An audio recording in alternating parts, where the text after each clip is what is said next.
Did you know 100 years ago, doctors were treating psychiatric patients by infecting them with another infection? That's right, folks. Patients were intentionally infected with malarial parasite as a form of treatment. Back then, things were, well, pretty rough for people who got diagnosed with mental issues, and they had to go through disturbing treatments. In this video, we'll take a journey back in time to explore what life was like for a mental patient 100 years ago. You'll discover the stark contrasts in treatment, societal attitudes, and daily experiences. So now, let's start the video. Did you know that in the Middle Ages, everybody was supposed to act normal, and there wasn't any awareness of mental illness? If someone acted mentally ill, it was often seen as demonic possession, leading to exorcisms, dungeon confinement, or even burning at the stake. Imagine feeling anxious and having people think you're possessed. Feels like such an overreaction, right? Moving into the 19th and early 20th century, the perception shifted somewhat, but the treatments remained harsh. Mental health patients were often hidden away in large, grim asylums that looked more like prisons than places of healing. These institutions were overcrowded and underfunded, with iron bars on the windows and strict, often abusive keepers. In the early 20th century, patients were often admitted to mental asylums involuntarily, or, in other words, without their will. And in fact, the criteria for such admissions were shockingly loose. Many people were admitted for reasons that today would seem totally unjust. Women, in particular, were vulnerable to involuntary commitment. Husbands could have their wives admitted for so-called hysteria, a catch-all diagnosis for any undesirable behavior, from postpartum depression to simply being too outspoken. One such example is Elizabeth Packard, who was punished by her husband in 1860 for disagreeing with his religious views. Another case is that of Ellen West, who was admitted due to severe depression and eating disorders, but her involuntary commitment reflected the era's tendency to institutionalize rather than understand and treat mental health issues. And to top it off, you could even buy a space of confinement for a relative of yours who you didn't want to deal with. According to a research report, by 1904, only 27.8% of asylum patients in the US were there for a year or less, while the majority were the long-term cases.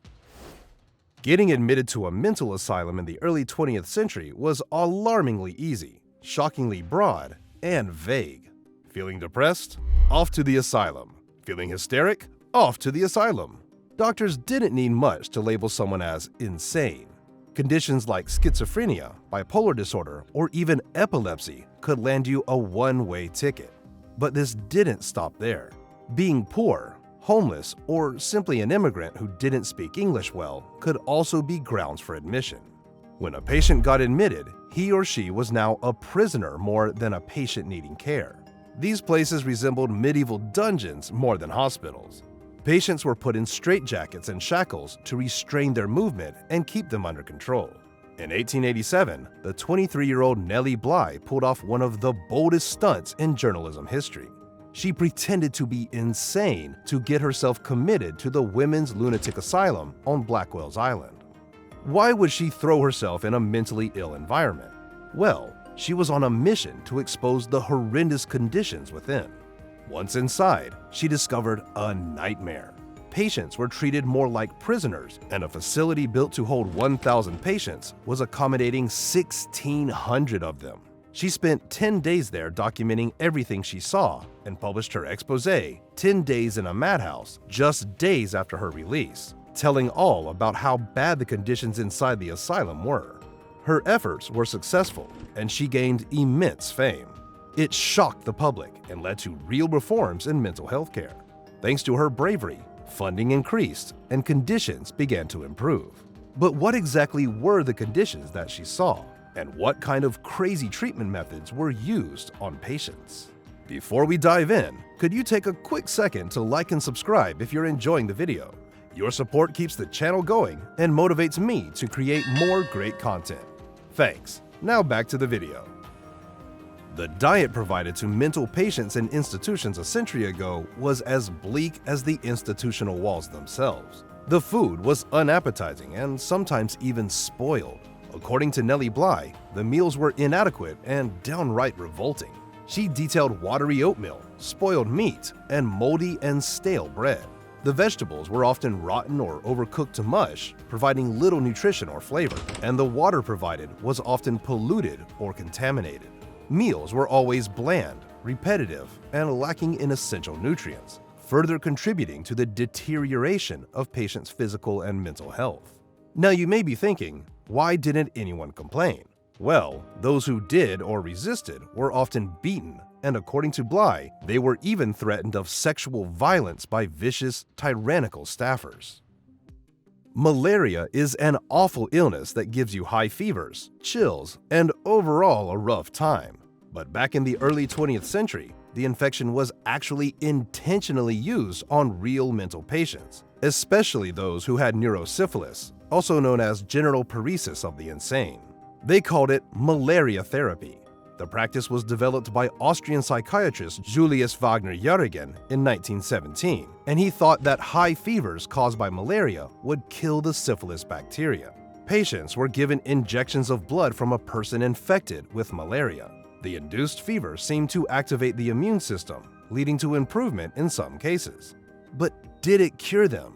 Not really. After a series of fever episodes, the malaria was then treated with quinine. This therapy was risky and had serious side effects, including death from malaria itself. However, it showed enough promise in alleviating symptoms of neurosyphilis that Wagner-Jauregg was awarded the Nobel Prize in Medicine in 1927. Water cure. Another crazy treatment method was the water cure. This method involved the use of water in various forms, believing it had healing properties, and many institutions, including the London Asylum for the Insane, practiced it.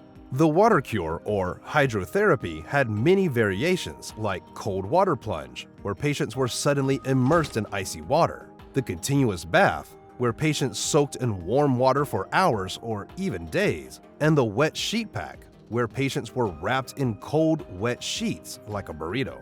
The application of cold water slowed down blood flow to the brain, decreasing mental and physical activity, and it helped treat patients diagnosed with manic depressive psychosis. The cold water treatments were sometimes traumatizing, causing physical shock and extreme discomfort, while the prolonged warm baths led to weakened muscles and skin problems. Electroconvulsive therapy. First introduced in the 1930s, ECT, or electroconvulsive therapy, wasn't the refined, carefully administered treatment it is today. It involved passing electrical currents through the brain to induce seizures, which were believed to reset the brain's chemistry. Initially, the procedure was quite brutal. Patients were often given no anesthesia or muscle relaxants, leading to violent convulsions, broken bones, and intense fear. I mean, anyone you put through such torture will be terrified. Bloodletting. If you thought medieval practices like bloodletting were left behind in the Dark Ages, think again. The method was in practice even 100 years ago, and some unfortunate mentally ill patients of the 20th century had to go through it. But hang on, what exactly is it? Let me tell you. Some doctors still believe that draining a patient's blood could balance the bodily fluids, namely blood, phlegm, black bile, and yellow bile, and ultimately cure madness. Patients were subjected to having their veins opened and blood drained, which was about as pleasant as it sounds. Isolation. Another cruel way of treatment was to isolate patients completely. They were tucked away in dimly lit chambers, isolated from the bustling world outside. The idea behind this was that removing them from external stimuli would somehow soothe their troubled minds and help them recover. But instead of finding solace, the patients were restricted to their cells with nothing but a bed or mat on the floor. Some would scream for hours, desperate for human contact. It wasn't a peaceful retreat. It was more like a prison within a prison, adding to the torment of those already struggling with their mental health.